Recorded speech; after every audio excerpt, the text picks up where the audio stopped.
Good afternoon, scholars, and welcome back to the Restricted Collection, a podcast about tabletop games. I'm your host, the head librarian, Chad, and today's entry is related to Arkham Horror, specifically the Miskatonic Masquerade. This episode's going to be recap of the Miskatonic Masquerade event that FFG threw. It has very little to do. It was a masquerade party. They did have demos for Arkham Seconded, or for Chapter 2 Arkham, as well as they had Mansions of Madness there. That was neat. But by and large, this was a social event. I'm putting this out here because it was in Minnesota. I live in the Twin Cities, and I ended up going. And I felt like for anyone who was interested, hey, here's kind of the vibe, the feel, what happened, and what you missed. To that end, I do understand that what most people are probably interested in are the promos and the swag bag, so I'll cover that. I'm putting together a contest right now for some of that I'll put out, so keep tuned for that. So let's start there. The designers, they had Waleed, MJ, Reed, Duke, and Nick, and they had them in this little alcove, and each one of them had a different card. I put a picture of this on Reddit. I know that some people put pictures of these up on the Mythos Busters Discord. They are, perfectly normal backed, but monochromatic on the front with completely different art for each of the respective cards. One of each faction. I'll go through them in faction order. So there's a monochromatic right tool for the job, the level 0, they're all level 0, but the Guardian event, it is a picture of it has a guy over a toolbox as he's rigging together a set of dynamite that are tied to a throwing axe. It's kind of sick, in like the cool sick kind of way. There's one of these for Dorothy Simmons, the straight A student. She's shown in a library, putting up on like a library ladder, putting a book away that has a little bug symbol on it, which makes sense since she's Dr. Milan Christopher, his student. There's Sticky Fingers, the rogue asset, which has a little girl on it. Normally, the normal art is like a little girl stealing from a purse. Here, it's more a spy rifling through a file cabinet. I mean, this could be Trish on the picture for all I know. It's much more like the burglary card, the original burglary card. Then we have Cosmic Flame, which has, if it weren't for the fact that this is a Mystic card, it has very much so like the skirt, blouse, brooch look of Carolyn, but not only is there a flaming orb in the air, but her hands and forearms are both burning. So that's fun. And then lastly, there is one for Timely Intervention, the Survivor skill, where what is pictured is a man on a cliffside trying not to fall into water with tentacles coming out of it. And in the front of the art, in the foreground of the art, there is a hand trying to reach down to help that man. So those were the promos that they had. They also, at the very end of the evening, gave out a swag bag to everybody. So it's a kind of like a forest green tote bag. On one side it says Arkham Horror with the Arkham Horror logo. On the other side it has Miskatonic Masquerade with the like frame and swirly lettering. It had inside of it a new newspaper. So last year at Arkham Nights, they gave out, FFG brought a number of Arkham advertisers with discussing the flood for the drowned city. And this event had an Arkham advertiser but it's all about Arkham Aflame is the headline on that one. So that's interesting. So they had those. They had the little cardboard clip of, or the little cardboard envelope with all of the Film Fatale posters. So these are like 8.5 by 11 standard size little posters for all of the special art that they did for the Film Fatale to make it look like a movie poster. And then each swag bag also had 2 of the Investigator starter decks. They were at random, but made sure they were different. So yeah, that's like swag wise, really that's it. That physical stuff that you missed out on are the 5 promos, which are new here, but I imagine these will, since they're evergreen cards, I imagine they'll be available throughout, or at least in the next couple of events that FFG will be running. The newspaper's new, the tote bag is new, the posters are from last year, but they're still real nice. So, swag wise, that's all physically what you're missing. As I said, I'm putting together a little contest to give some of this away, which includes 1 copy each of the promos, each of which have been signed by the respective designer who was signing those. So Nick, of course, was signing the Guardian card. MJ was signing Nick was signing the Guardian card, Right Tool for the Job. MJ was signing Dorothy Simmons, the Secret card. Reed was signing Sticky Fingers, the Rogue card. Duke was signing Cosmic Flame, the Mystic card. And Waleed was signing Timely Intervention, the Survivor card. So as I said, I've got a little thing I'm working on the contest. I'll make a separate post about it so it's not in the middle of all of this. The rest of this episode is me just discussing more or less, here's how the evening went. If that's not of interest to you, I get that. But again, for anybody who wasn't able to attend because, you're not local and travel expenses, the fact that it was Easter weekend for anybody who celebrates Easter, yeah, here's the vibe of and my story of the evening. So my date and I were getting ready, and of course she had a much more elaborate costume than I did. But turns out when I grabbed my suit, I did not grab the pants of it. So my evening started off with rushing over across the Twin Cities back to where my pants were to grab my pants and then make it over. So even though the doors opened at 7 p.m., I did not make it there with my date until about 7:20. But where was this happening?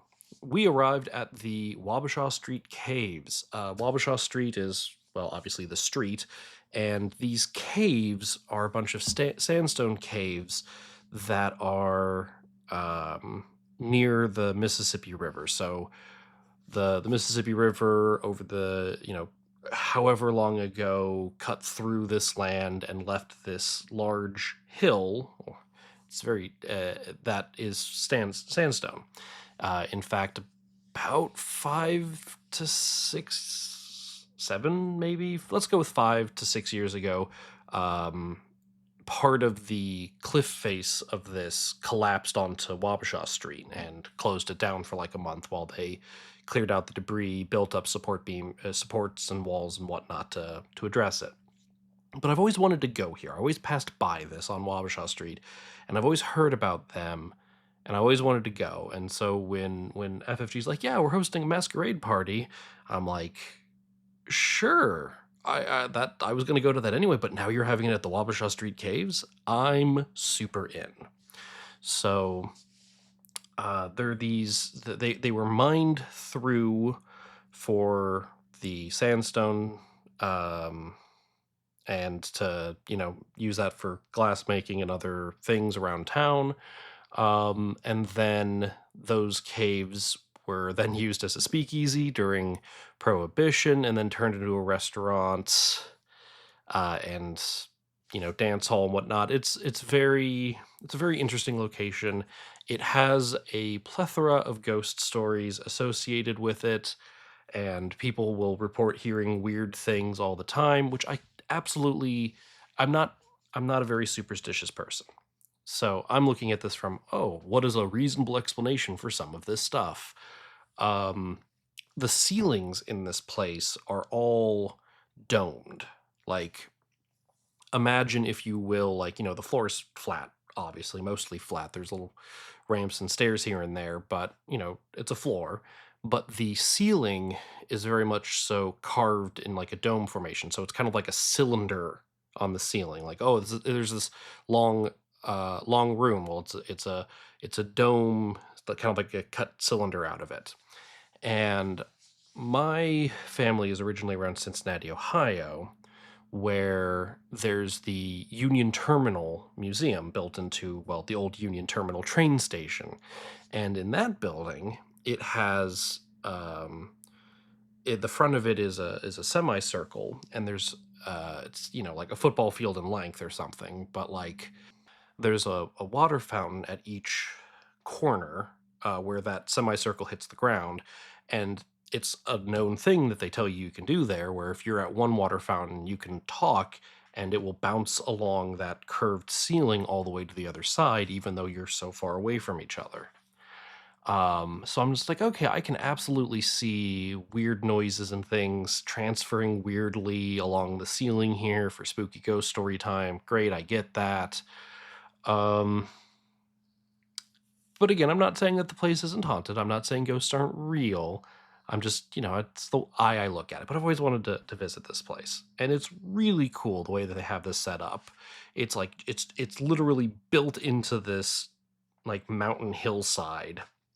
Not that Minnesota's terribly mountainous or anything like that. It's a really big hill, but it's like it's built into this, and it's got like this lovely, aesthetic and vibe with the 1920s. They've got the nice the hardwood dance floor. They've got, yeah, just great vibe to it. And then every 30 minutes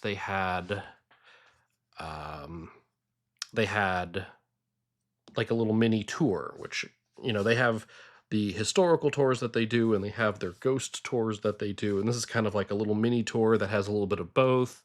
So we got to see some of the other, like some of the, I don't want to say the back areas, but some of the back areas where it's just for the tours and whatnot, and learned about, oh, this is when they carved it, this is when they took it out, oh, it was used for cheese aging at one point, and oh, we have strong suspicion that there are people buried here, and here's a ghost story and an interesting thing here there.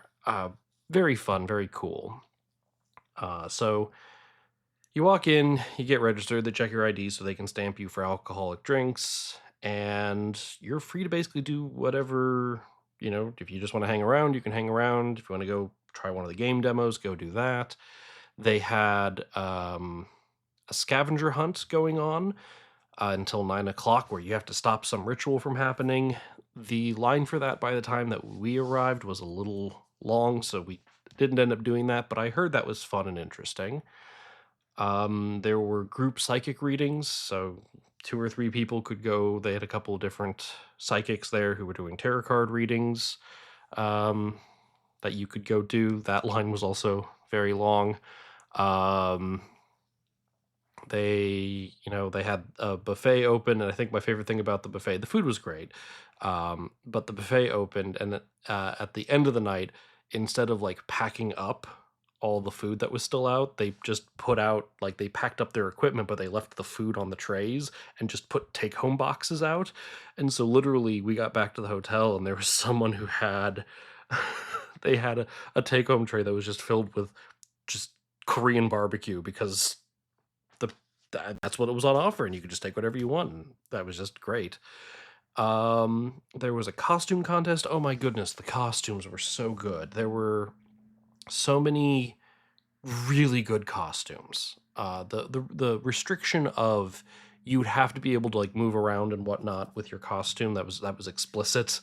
Um, in the like event information of like you need to be able to move around in your costume and it be non-obtrusive or anything, and like the variety of masks also very impressive.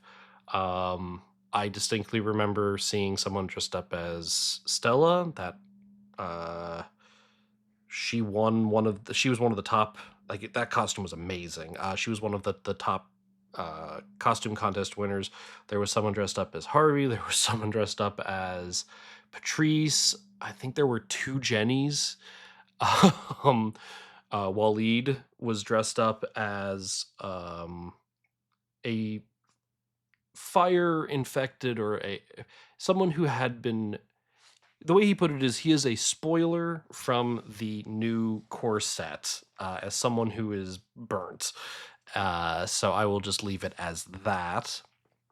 There were there was some guy dressed up as a acolyte monk type of outfit. We had someone there as Father Mateo. There was just great costumes all around. There was even someone there. Um, I was looking at him at first, and I'm just like, I don't get it. And he had a mask that he wasn't wearing. He was just holding it in his hand. I'm like, I don't get it. And then when he kind of like did a pose, I'm like, I get it now immediately. He was dressed up as, I think it's Samuel Blake, Lola Hayes's replacement weakness. The guy with if you've played Elder Sign, it's the art for the museum curator of like the guy with the big black mustache with like the white mask that he holds up kind of near his face. Oh, it was such a great. I just was the moment that clicked for me just felt really like satisfying. Of like, I get it, I understand. Yeah. Otherwise, it was a very chill evening of just, also before I forget, many people dressed up as the Red Glove Man. I think I distinctly remember three or four different Red Glove Man. None of them with knives. Obviously, you can't bring weapons in. But it was just funny, just the number of people with red gloves. No, but it was fun. I mean, obviously, general flapper dresses and three-piece suits and like gangster fare, like yeah, general that. But man, the aesthetic dressing of the guests was quite good. I had a fox mask that I was quite proud of. I was told after the fact that there were a number of people who did not recognize me because of the mask. It was apparently hiding me that well. My date had a cat mask that was we found both of our masks on Etsy, because I'm like, I kind of want something that I can hold on to for a while, and she's like, yeah, a nice, like, not that there's anything wrong at a masquerade party with like a more of like a cloth or a ribbon mask, but we're like, yeah, just like something a little bit more that we can use for other things. So she had a cat mask, I had a fox mask, and um I kind of settled on mine first, and then she settled on hers. And so I thought it was just a coincidence that both of us had like music note motifs on our masks. But she told me after I had conveyed, yeah, it was just coincidental that, happy coincidence, both of us have music notes. And she was like, no, no, I planned that. I'm like, well, I didn't know. um, so yeah, lovely evening. Nice to see a lot of people from throughout the community. Met some new people that I hadn't met before. Um, yeah, I mean that's really all there is to it. They had everyone got 2 drink tickets, and they had, of course, you can get general drinks, obviously, but they had some specialty drinks that they had, which was the old ones, old fashioned, the Miskatonic gin and tonic, or the Miskatonic and gin. That's, I think, what it was. Stuff like that. It was it was very well done. Um, just all across the board, well done. I kind of want them to do this every year because it was that nice to have. It was just that nice to kind of see people and celebrate the game. I know we do that for Arkham Con every year, or Arkham Nights when we had it, or BusterCon when we had that. It's always nice to get the community together and celebrate the game. It's kind of nice in this instance to have something that really focuses on more of the social aspect of the community in person, as opposed to, not that we don't have social stuff for any of the conventions or anything, but it's about playing the game. It's about the Iron Man, or, we're playing this epic multiplayer or whatever. No, this was really about seeing people, socializing with them, having fun in costumes, because Arkham Knights used to have a costume contest. Arkham Con, we've considered it, but it's just hasn't been a big thing. So, yeah. That was the evening. Last call was at 10:30, and the event ended at 11. We were there when we got kicked out. We were some of the last people in the building that were guests, I should say. And yeah, walked out of there. It was funny. We picked up the bags. As I said, they put two of the random decks in there.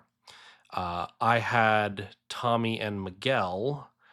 She had Carolyn and Miguel, and I turned around and went, "Hey, if it's not too much hassle, can we trade one of these Miguel for somebody else?"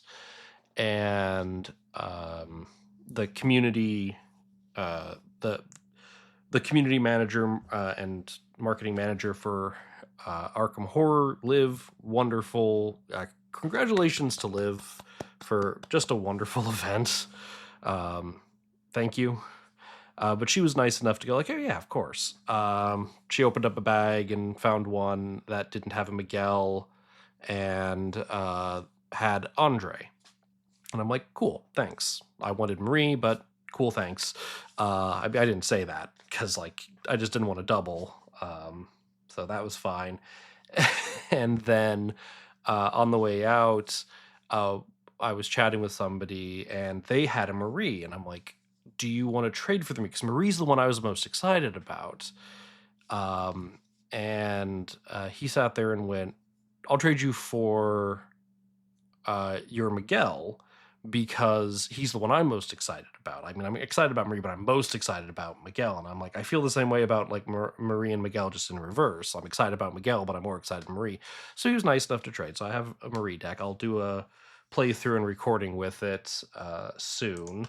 But the funny thing was, we started with two Miguels and ended with 0. Yeah, so it goes. And I kind of made the joke afterwards. It's like, yeah, the good news is I got 4 of the starter decks. The bad news is one of them is Andre, but that's for people who listen to us gripe about the Andre Patel starter deck. You know what? I'll give it a chance. I'll give it a chance. Maybe we're wrong. Regardless, lovely evening. Excited to be able to attend. Made a weekend of it. Happy to see people for the Arkham community in person that I normally only get to see once a year at the convention that we were on. Great. Grand old time. For anyone who wanted to know kind of the feel and the vibe of it, I hope. Oh, I didn't even mention that they had swing music playing, of course, but they also had swing dance lessons for people who wanted to get a crash course on that. Yeah, no, really well put together event. If they do this again, hopefully, if for anyone who wanted to get the vibe of it, and if they ever run this again, be like, this is what to kind of expect. I hope this is helpful to you. Um,